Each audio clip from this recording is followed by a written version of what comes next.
Hey everyone, welcome back to another interview here on the Simple Programmer YouTube channel.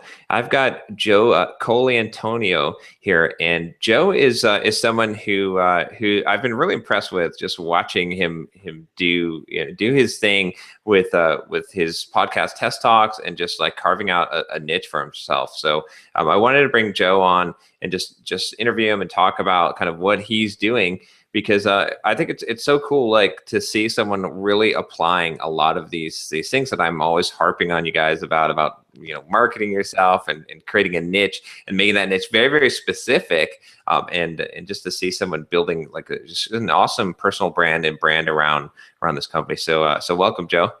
Thanks, Sean, for having me. I really appreciate it. This is awesome. So Joe, we've known each other for a while here. Yeah. We've been. I know that you've been a big fan of a lot of the stuff that I've been putting out, and you've actually been putting into practice. But I'd love it if you take a second to introduce yourself to everyone out here who might not be in the automation space and might not be familiar with everything you're doing. Sure. So I'm Joe from Test Talks and joecolantonio.com. And basically, I blog and have podcasts around test automation. So my mission really is to help testers, developers, and technical managers to succeed with test automation. I've been doing this for around blogging about 5 years, and I just started my podcast last year. And I've been a test automation engineer for around 15, and right now I'm currently full-time employed as a remote worker doing test automation. Awesome. So tell me a little bit more about kind of how you got into. Well, I mean, you said you've been in test automation for 15 years, but how did you get to the point where you started blogging about it? Like, and what was your thinking? Like, what led you down that path? Right, absolutely. So about 5 years ago, I'm a little older than you, and probably a little older than your target audience. So I started getting a little paranoid about being too old for the field. I don't know if you ever read the blogs. When you get a certain age, a lot of people say, "Oh, over 40, or when you hit 40, forget it. You'll never get another job." So just being the kind of nervous guy that I am, I said I better put myself out there. So when someone Googles me, they'll see that what I do, and it be just like you said, like personal branding, just promoting myself. So I started it that way. It's more as a personal branding type website, just to get my name out there. So when someone did a search for me on Google, they'd find me. I was in control of what was being shown within that first result. So that's basically how it started, just being basically paranoid and just saying, I want to take control of my name. There were some other Joe Colantonios out there, believe it or not. And so I just wanted to make sure that when someone Googled my name, it was me that came up, and it was positive stuff that was being seen when they do that. Awesome. Yeah, that's a good strategy. I think that's pretty similar to kind of how I started out. I didn't really like know what I was doing, but I knew that I wanted to have some kind of job security, really, to have and so how, okay, so tell me a little bit about that transition then, or what happened. I mean, when you started blogging, like what was that like the first, I don't know, maybe like couple of years when you started doing that? Sure. So I'll start off by saying I love test automation. So it's my passion, and it's something I love anyway. And I really just started it so I could have a job in the field, so I can continue later on if I was laid off or something. So that's how it started. And so the first couple of years, I try to follow a set schedule. I think if you're consistent, that's a key. People expect consistency, and if you're consistent, your audience will grow over time. So I started blogging on Tuesdays and Thursdays. And over time, I really focused originally just on QTP or HP products. So it was really a niche on top of a niche. Yeah. And over time, I noticed that more people were moving towards open source solutions. And I was getting a little typecast as just this QTP HP guy. And also I had some legal issues with HP. But anyway, so I decided I better branch out a little and maybe niche up a little to test automation in general. Because I've been a test automation engineer on a lot of projects using more than just QTP tools, performance testing, and open source tools like Selenium. So that's how it all started, and how it started to grow, and how my niche changed from a really focused niche into a little bit higher up niche. Okay, and I think this is kind of an important point to talk, for most people that are listening. Like, I get a lot of flack when I'm like, specialize, niche down as small as you can. right? And then I think a lot of developers want to say, no, no, no, I want to be wider than that. I don't want to pigeonhole myself. And you did pigeonhole yourself at Right. first, Yep. but you became the big fish in the small pond, and then you went to a bigger pond. And I think that's what a lot of people don't realize, is that that's the approach you took is the right approach, which is you want to be as specialized as possible. It'd be a lot more difficult, I guess, or maybe you can answer to this too, if you've got an opinion on this. But in my opinion, I think it probably would have been a lot more difficult for you to gain traction if you started out as the generalized test automation guy and hadn't had that niche, the smaller niche at first. Right. Absolutely. And that's why I love your blogging course, and why you always mention focus on a niche. What you're really doing is, I see it more as you're building a platform. Yeah. So you may be starting with the niche, but you're putting all the infrastructure in place so that you can grow out eventually. So you're putting all the things in place that you're going to need, whether you're niching down or whether you're going to niche up. So you're going to be working on your email list. You're going to build relationships with other people. And so really, like you said, start on a niche, really niche down. And I wouldn't worry about it. What you really are doing, I think, is you're building a platform in which you're going to build on. And it's going to be like your mini empire that you can do anything with after a while. But you really are just putting your roots down, and having that niche really helps you focus a little bit more to really get everything in place that you need. I think it makes it easier. Yeah, exactly. Yeah, yeah. That's the key to it. It's funny because I didn't do it the right way, but people were like, what was your specialization or niche, John? I'm like, well, I didn't quite, I'm looking backwards and I'm saying this is what I would have done Right. now. Like, it was much harder for me to gain traction. Now I have enough of a reputation. I've got a big enough blog and stuff that I can be the generalized guy. And but now my specialization is really the soft skills or life coaching for software developers, which isn't. But it kind of, I came around different ways to find that. But it's good to see like a very concrete example of what I'm talking about that you've done here. So tell me a little bit now how things transitioned over time, and how you ended up, or what caused you to go down the road of creating a podcast. So I guess, like I said, I started it as a personal branding, and then I stopped thinking, well, maybe I'll make a little side income to support my site, so I can at least pay for my website and pay for things like that. So then I started branching out, and I noticed more and more people were doing podcasts, and I didn't see many people in the test automation space, or even test in general. There were a few that were doing it, but they weren't doing it consistently. So I thought I could fill that need and start a podcast and do something that was weekly that people can rely on. And that really, I think, for some reason, ever since I did that, my numbers may not have changed dramatically, but I've been getting a lot more offers to talk at conferences, for sponsorships.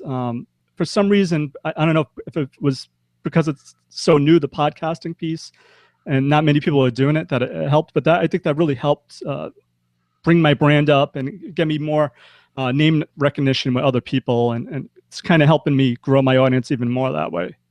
Okay, awesome. And how long would you say that it took you to get traction, like to get in whatever you're doing? I mean, from the blog to because a lot of, I think, you mentioned some things like consistency, which I think is really important, but I think a lot of people get discouraged. Like, I know a lot of people are going through my blogging course now, and they're like, oh, I mean, some of them are like, well, I'm getting traction. But how long did it take you before you start to get like a significant amount of traction, where you actually have a significant number of visitors that are visiting, reading your blog posts, subscribing to your podcast? Yeah, that's a great question, because I didn't start off strong, and it took me, I've been doing it for 5 years. So the first few years, maybe the first year, I had maybe 400 or 500 visits a month. And then over time, it got to maybe 1,500 to 1,800 visits a month. And now it's around unique visitors, maybe 2,500 a day. So nice. It was growing. It grew very slowly. So it started off, like I said, 400, 500, and then get 1,000 a day, and then all of a sudden 2,000. So I'm at that 2,500 now, but it took me a long time to get there. And like I said, because I was treating it as a personal brand, and also I kind of treat it as because it's technology, and I want to stay current with technology. For me to do that, I have to have hands-on projects. So it helps me to always be learning. So I didn't think of it, this is my money ticket. This is going to get me, thousands and thousands of dollars. I didn't think that way. I'm just thinking this is going to help me stay current. It's going to force me to learn new technologies. So if I ever have to do a transition to another job, I have current skills and I have a portfolio of things that I've done. So I think that's key also. It takes a long time, and it all depends what your goals are. But my goals really were to get my brand out there, take control of that, keep myself employable, and keep my skills up to date. Right. Okay. Yep. Exactly. So that it's worth talking a little bit about that too now, about those benefits, because I mean, obviously you didn't set out to get probably some of the benefits that you have now that you probably didn't even realize that they're available. But where are you now as far as like what kind of benefits have come really from doing this? I think a lot of people, there's often this argument, or they don't understand why you would invest so much time. Why market yourself? Why promote a brand? Like, why do things like blog and podcast? So what would you tell them as to why, like looking at where you are now in sort of the benefits that you have from being the guy behind Test Talks? And Absolutely, it's all about being employable. It keeps you so employable. It keeps your skills very sharp. And also, rather than you going out to companies, you'll notice over time companies start contacting you. So at first I was paranoid. If I was laid off, I'll have something where, in between jobs, I can say, hey, I'm looking for a job. But now it's like companies are constantly contacting me. I had a big company last week say, look, we want to fly you out to San Francisco and we want to interview you for this job. And I'm like, I work remotely. Why would I do that? But it just opens up those, it really, you're taking control of yourself and you're future-proofing yourself almost. You're taking control of your destiny. And I hate the idea of having my destiny in someone else's hands or thinking I'm powerless. It gives you power and empowers you almost, where you're in control. Now, rather than this big company that everyone probably would love to work for, now I'm thinking, I want to work for Colantonio.com, testtalks.com, my brand. Why sell out and go to another company now and be, follow their rules? So it really does empower you, and that gives you a lot of options. So if you do want to stay within the field, people will be calling you. You'll be getting better opportunities. You won't be worried about, am I going to be employable? Am I going to get laid off? If you're laid off, who cares? You're going to have, people will jump on it. I think you told me that, if that ever happened to me, I could just tweet out, I'm looking for a job, and bam, I'd probably have a few offers right away. So it's that kind of security, I think. Yeah, that makes a lot of sense. Yeah, that's I think for most people that's going to be the biggest benefit, right? Is this like even if you're not like super successful like Joel, I mean like Joe is with his stuff, right? It's like if you just have that presence, if you have a blog that has like a couple hundred visitors a day or something like that, that's going to be huge. Like it's going to make a huge impact, especially if you're niche down, because you're going to be the expert quickly in your area. Yeah. What about now? I won't ask you to name like actual numbers, but obviously you're making some money from this now. So maybe if you want to talk just a little bit about that. Sure. So like I said, originally my goal was to make enough to cover my expenses. So my expenses a month were like $30, and so within 2 years I was basically making from Google AdSense maybe $80 to $100. It's still not that much significant now. It's about 200 to 240 with Google AdSense, just Google AdSense. And also in my podcast and in my book, I also wrote a book. So my book, I get about 150 a month recurring revenue from the book that I sell on Amazon, and I have a few sponsorships. So my goal, my second goal was, okay, I want to make enough to cover my website and pay my mortgage. So if I ever was laid off, right, I'd have my website taken care of and my mortgage paid for. And so I'm at that point now. But after watching and reading your book and everything you've done, I'm thinking, well, maybe I can blow this up a little bit more. Now my next goal is maybe, I don't know if it's attainable, $50,000. And then after that, try to grow it from there. But right now, I think I'm in a great place. I'm able to pay for everything, have a business account. So I just tell my wife whenever she sees packages coming to the door, not to panic. I just write it off. I've been able to write it off with my taxes now, and I'm very happy. I'm profitable. I'm not sinking money into it, and I think I'm making decent enough side money now. Yeah, that's great. That's it. I mean, even just that, like you said, I think for me too, like one of the goals was I just wanted to make enough to pay my mortgage. Like at that point, yep, because right. You get so much security when it's like, hey, even if you, I mean, I think we're both like too conservative. Right. Yep. We're both like afraid, you know, like because I always think even now I think worst case scenarios like all the time. Absolutely. But like for someone who has that same mindset, just to be able to say, well, my business is paying for itself and my mortgage. That means if I did need to find a job, I could last. I mean, I could eat macaroni and cheese for a while and I'd be fine. Like I wouldn't get kicked out of my house. So that's always a wonderful thing. So, and I think, I think you've got a bright future. I think you can really step this up with the number of visitors that you've got. If you get a nice product that you're selling through there, nice couple $100 product, I think you definitely, step it up 50, 100K a year, maybe, potential for sure. So. Yeah, that'd be awesome. That's my next step. I'm listening to a lot of your podcasts and like I said, I read your book. So my next thing after listening to you is probably creating some sort of product where I'm going to try to sell it for maybe $97 to $197 and see how that goes. Yeah. Yep. I think that's a great idea. And see, a lot of people don't even think this, too. It's like that. This is one of the things too, that's worth, for a lot of developers I talk to, I think they're like, I'll just put a blog up on GitHub and, or do like a free blog hosting. And I'm like, nah, just do WordPress, because someday if you're successful, you're going to want to sell a product. You're going to want to do these things, start a mailing list and all this. And it's just gonna be so much easier to do with WordPress. This is why I say this, is because, I mean, hindsight, you don't think about these things, right? It's like when you started your blog, you probably never considered that you'd someday sell a product for like $97 or $197. Absolutely. So. And it's so true about WordPress. When I first started, before I started blogging, I would put up static sites. For some reason, I'd buy cool domain names, just put up a static site, never do anything with it. But having WordPress in place, that really helped facilitate, keeping the content really fresh and growing. Yeah. So tell me a little bit about this redesign that you've got going on. I'm really impressed. I mean, just looking at I love your new logo. It's just so cool. And everything is just looking so good on your site now. I'm jealous now. I'm like, man, I need to get a redesign here and get some things going on. But tell me a little bit about that, the process and what you've been doing with that and kind of your thinking behind that.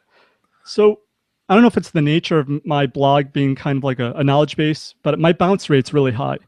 And I was thinking it had to do maybe with my messaging. When someone goes to my webpage at first, I don't think within 30 seconds they knew right away maybe what I was doing.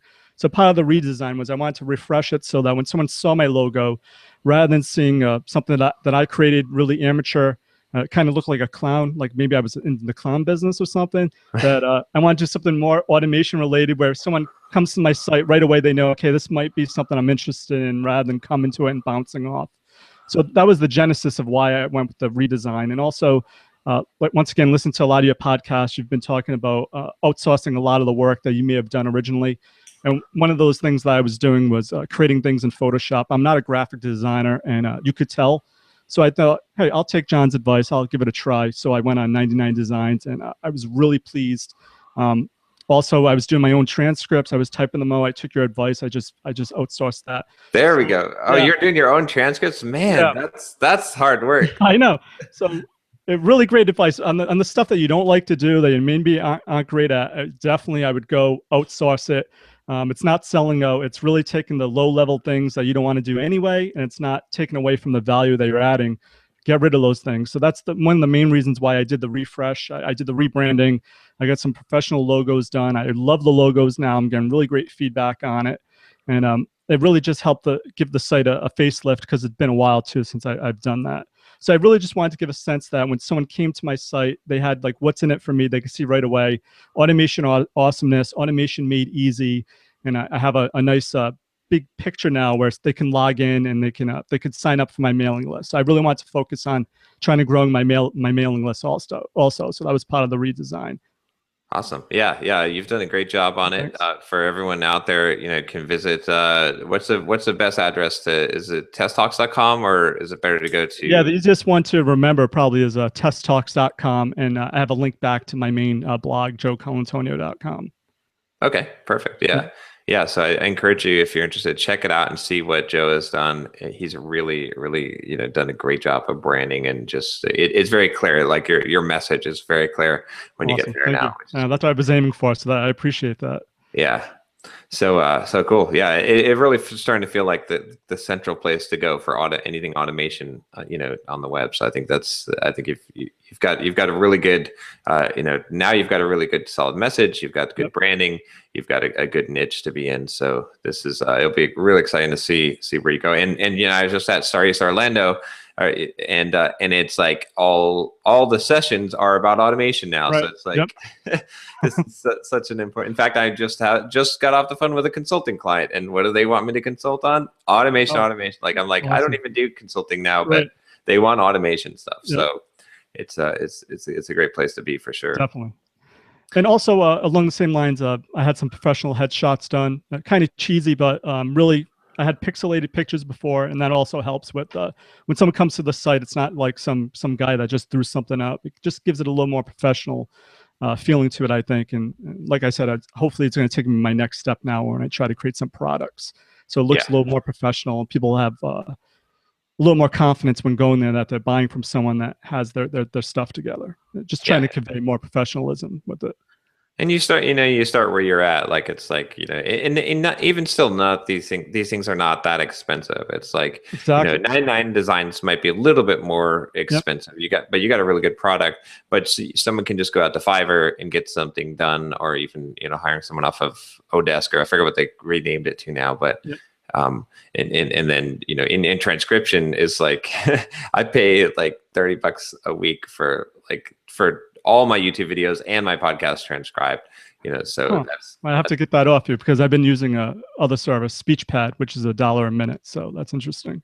Okay. I hired my own transcriptionist from the Philippines. And she's happy to do, at that rate. So cool.